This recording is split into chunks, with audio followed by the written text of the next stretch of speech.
హక్కులపై మాట్లాడితే suspension, assembly నుంచి Jagadish Reddy suspension. ఈ సభ మనందరిది, అందరికీ సమాన హక్కులు ఉంటాయి.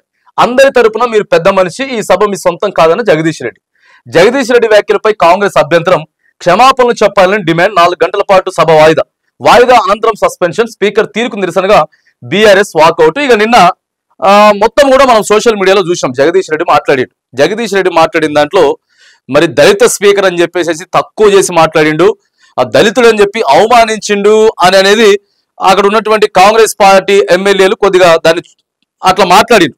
సో జగదీష్ రెడ్డి మాత్రానికి మాట్లాడిన దాంట్లో ఎక్కడ కూడా తక్కువ చేసి మాట్లాడిండు, కించపరిచి మాట్లాడిండు అనేది అంత స్పష్టంగా అసలు లేదు.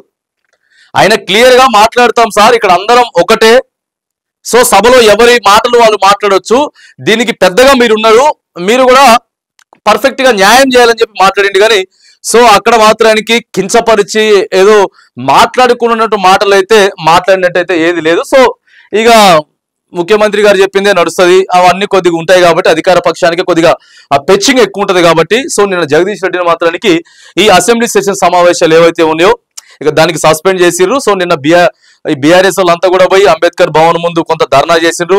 ఈ రోజు కూడా రాష్ట్ర వ్యాప్తంగా కూడా కొద్దిగా వాటి మీద నిరసన తెలిపేటటువంటి ప్రయత్నం అయితే చేస్తా ఉన్నారు. కానీ ఇక నిన్న ఏదేమైనా కానీ అసెంబ్లీలో జగదీష్ రెడ్డి, మాజీ మంత్రి ప్రస్తుత ఎమ్మెల్యే జగదీష్ రెడ్డిని మాత్రానికి అసెంబ్లీ నుంచి సస్పెండ్ చేశారు.